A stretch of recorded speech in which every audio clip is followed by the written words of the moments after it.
저는 요즘에 특검에 불러 나오는 사람들을 보면서 하나님 없는 세상 살기라는 이런 내용으로 묵상을 자주 하게 됩니다. 그곳에 조사를 받으러 오는 사람들은 한때 대단한 권력을 누렸던 사람들입니다. 그런데 그들이 특검에 나올 때는 얼굴 색하나 변하지 않고 자신이 무고하다고 주장을 합니다. 그리고 며칠이 지나지 않아서 구속되어 가는 것을 보면서 저들에게 있어 양심이라는 것은 무엇인지, 저들에게 있어서 하나님이라는 것은 무엇인지에 대해서 깊이 생각하게 됩니다. 어떤 유명한 상담가의 말을 의하면은 결국 인생은 공평하다고 합니다. 그가 돈 많은 사람, 그리고 권력이 있었던 사람, 그리고 명예를 가졌던 수많은 사람들을 상담해 보면은 결국은 다 공평하더라는 거예요. 예. 하나가 있으면 하나가 부족하고 남을 해롭게 했으면은 결국 본인이 해를 당하게 되더라는 것을 말하는 것을 들었습니다. 하나님의 형상으로 지음받은 인간에게 양심은 사회 공동체를 유지하게 하는 최소한의 안정장치입니다. 더욱이 하나님의 말씀은 인간의 자아를 그리고 정욕을 부인하여 사랑을 실천함으로 더 높은 차원의 삶을 살도록 우리들에게 요구합니다. 그런데 양심이 없고 하나님이 없으면 얼마나 세상 살기가 편하겠습니까? 자신의 제어하는 안전장치가 풀려버렸으니 남은 것은 오직 육신의 정욕과 안목의 정욕과 이생의 자랑뿐입니다. 특히 양심과 하나님을 저버린 인간에게 권력을 주어지면은 그가 어떻게 반응하는가가 가장 잘 나타납니다. 그 권력을 활용해서 최대한 자신의 유익과 정력을 활용하게 된다는 것입니다. 그러므로 토마스 모어는 유토피아라는 책에서 자신의 다스리는 나라의 그 통치자는 결혼하지 않는 철학자라고 말하고 있는 것입니다. 사람들은 누구나 어떻게 살 것인가 하는 인생의 질문 앞에 서게 됩니다. 어떤 이들은 돈이 있어야 된다고 말합니다. 그리고 또 어떤 이들은 권력이나 명예가 있어야 한다고 말합니다. 그러나 성경은 분명하게 말합니다. 하나님 없이 사는 것은 지혜로운 것이 아니라 어리석은 것이며 결국 멸망으로 가는 소망 없는 삶이라는 것입니다. 저는 오늘 본문을 중심으로 하나님 없이 사는 인생의 특징에 대해서 말해보고, 그리고 나서 하나님 안에서의 참된 삶이 무엇인지 본문을 중심으로 같이 알아가도록 하겠습니다. 먼저 하나님 없이 사는 삶의 인생의 특징은 첫째가 어리석음입니다. 세상은 요즘에 지식과 정보가 넘쳐납니다. AI 시대라고도 말합니다. 지식, 정보와 사회를 넘어서서 AI 시대가 된 것입니다. AI에게 자신의 아픈 증상을 말하면은 의사보다도 더 정확하게 그 증상을 진단해 줍니다. 법적인 문제를 가지고 AI에게 물어보면 교사보다도 더 정확하게 법적 지식을 제공해 줍니다. 그러나 인공지능, 과학과 의학이 아무리 발달해도 인간은 여전히 불안합니다. 왜냐하면 세상에 지식은 있으나 지혜가 없기 때문입니다. 다니엘 2장에 보면 느부갓네살왕이 이제 꿈을 꾸었습니다. 그는 점술가들과 여러 마술가들에게 꿈을 해몽해 보라고 말합니다. 자신이 꾼 꿈의 내용을 말하며 해몽하라고 말해야 되는데 말하지 않고 꿈까지 이야기하면서 그 결과를 해몽하라는 것입니다. 결국 다 죽게 생겼습니다. 이때 다니엘이 이 왕 앞에 나가 이렇게 말합니다. 임금님이 물으신 비밀은 어떤 제자나 주술가나 마술사나 점성가도 임금님께 알려드릴 수 없습니다. 비밀을 알려주시는 분은 오직 하늘에 계신 하나님뿐입니다. 하나님만이 지혜자이고 하나님만이 문제의 해결자라는 것입니다. 세상에서 전쟁이 끊이지 않고 대립과 분쟁으로 가는 것은 지식이 없기 때문이 아닙니다. 하나님이 지혜가 없기 때문인 것입니다. 우리 인생의 문제가 풀리지 않는 것도 노력을 하지 않아서가 아닙니다. 최선을 다해서 노력했지만은 풀리지 않는 인생들이 너무나 많습니다. 하나님을 의지하지 않기 때문입니다. 하나님을 믿지 않기 때문에 인간들은 평생을 어리석은 가운데 살아가고 있는 것입니다. 시편 14편 1절은 이렇게 말합니다. 어리석은 자는 그의 마음에 이르기를 하나님이 없다 하는도다. 그들은 부패하고 그 행실이 가니가니 선을 행하는 자가 없도다. 어리석은 자의 특징이 뭡니까? 하나님이 없다고 말하는 것입니다. 하나님이 없다고 생각하니 어떻게 살겠습니까? 마음이 부패하고 가증한 행동을 하고 그리고 악을 행하기를 즐거워하는 것입니다. 이것이 바로 교만입니다. 시편 기자는 여호와께서 하늘에서 인생을 이제 굽어 살펴 내려보시니까 지각이 있어 하나님을 찾는 자가 없다고 말합니다. 이 지각이 있어야 깨우침을 갖고 하나님을 찾게 됐는데 인생들이 다 자기가 지혜롭다고 말하기 때문에 하나님을 찾지 않는 것입니다. 그들이 하는 것은 무엇입니까? 떡 먹듯이 쉽게 하나님의 백성을 비난하고 그리고 저들을 짓밟고 여호와의 이름을 부르지 않더라는 것입니다. 그러므로 시편 14편 5절은 이렇게 말합니다. 그러나 거기서 그들은 두려워하고 두려워하였으니 하나님이 의인의 세대에 계심이로다. 어리석은 자들이 어디서 두려워하고 두려워합니까?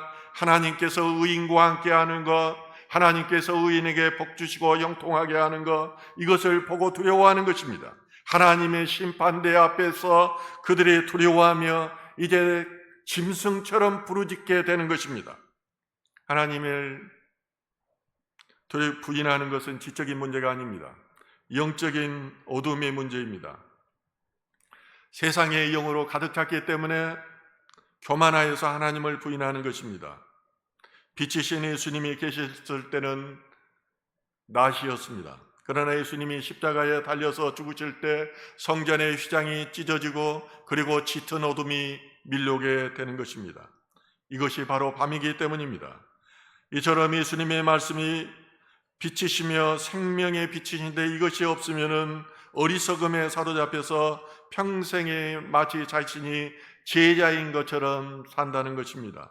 어둠의 자녀가 되는 것이 바로 특징인 것입니다. 잠언 9장 6절은 말합니다. 어리석음을 버리고 생명을 얻어라, 명철의 길을 행하라 하는지라.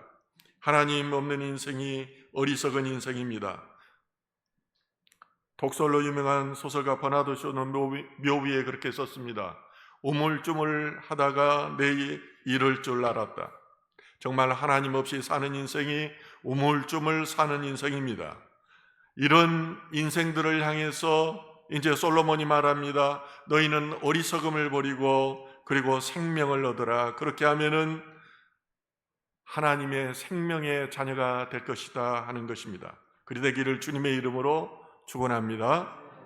두 번째로는요, 하나님 없는 인생은 방황입니다.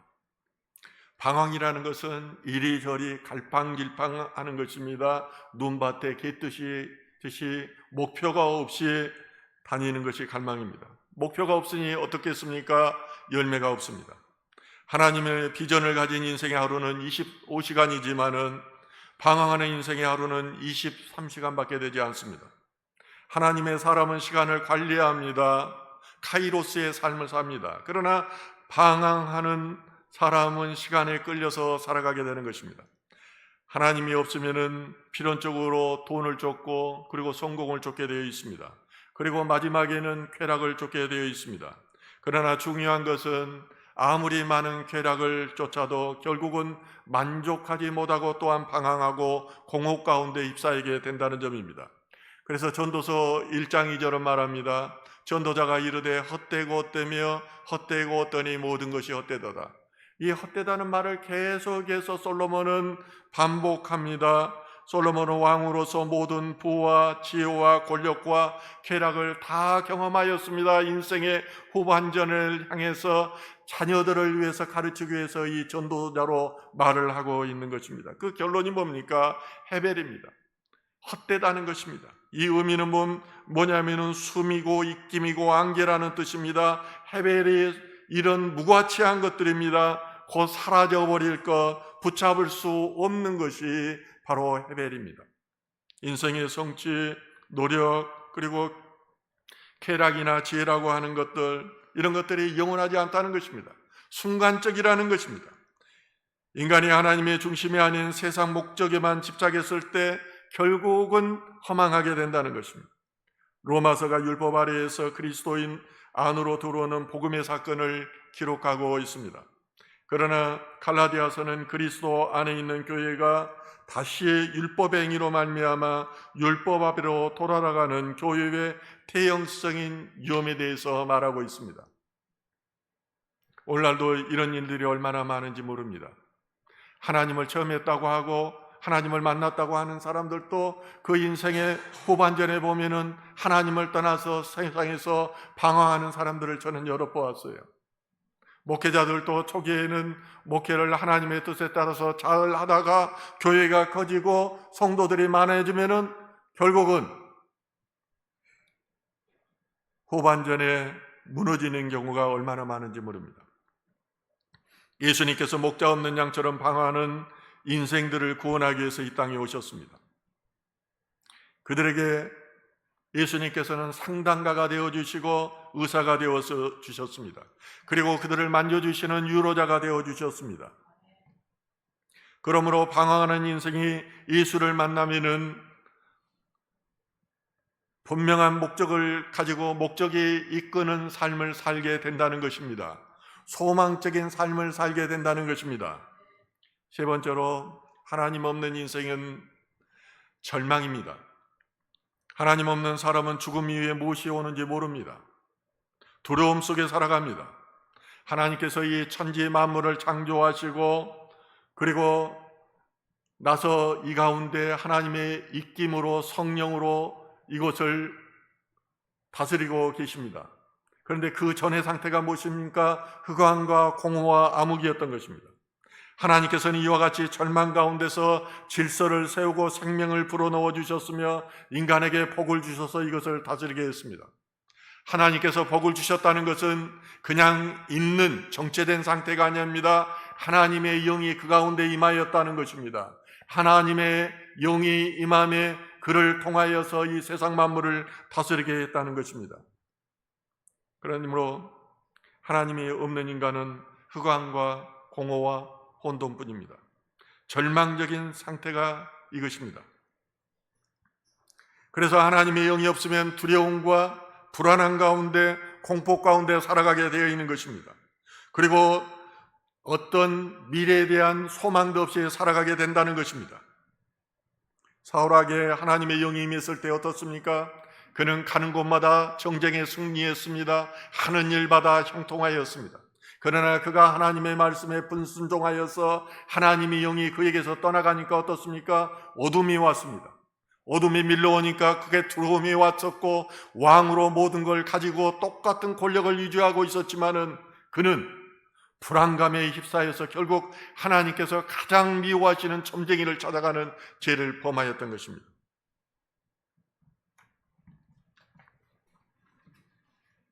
에베소서 2장 12절은 이렇게 말합니다. 그때 너희는 그리스도 밖에 있었고 이스라엘 나라 밖에 사람이라.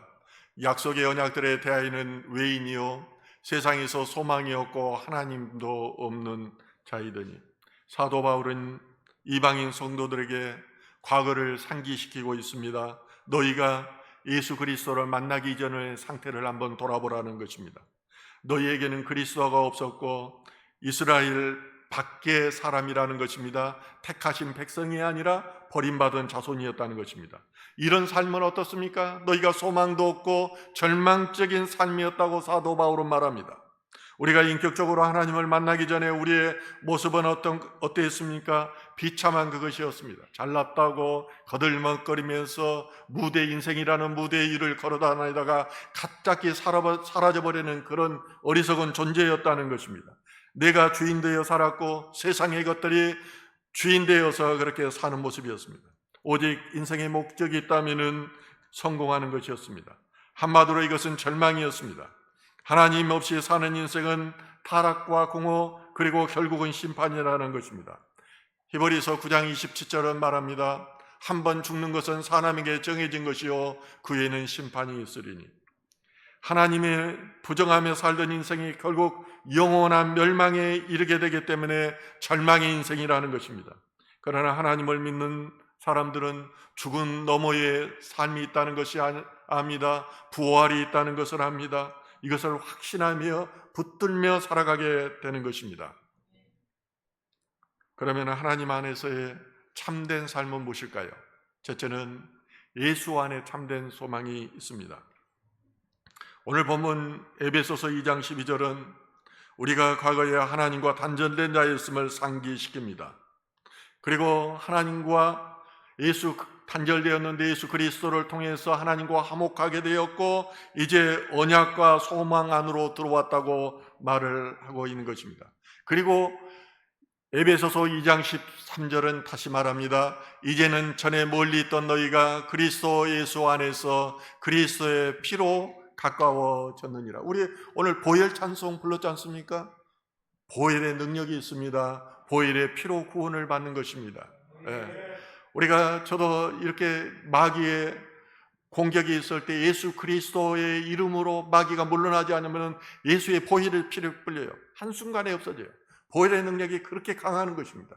그래서 가장 급한 때는 보혈의 피를 부르짖으라는 것입니다. 우리에게 예수 그리스도 안에서 이제 새로운 길이 열렸기 때문입니다. 예수님의 십자가는 하나님 없는 인생을 하나님께로 돌아오는 유일한 길입니다. 그러므로 예수님께서는 자신이 길이라고 말씀하십니다. 인생에는 소망이 없지만은 예수님이 길이 되으심으로 우리는 예수 그리스도 안에서 예수님이 주신 그 길을 따라 살아감으로 천국에 이르게 되는 그런 소망이 있는 것입니다. 두 번째로는요, 하나님 안에서의 참된 삶은 예수 안에 진리로 자유케 됩니다.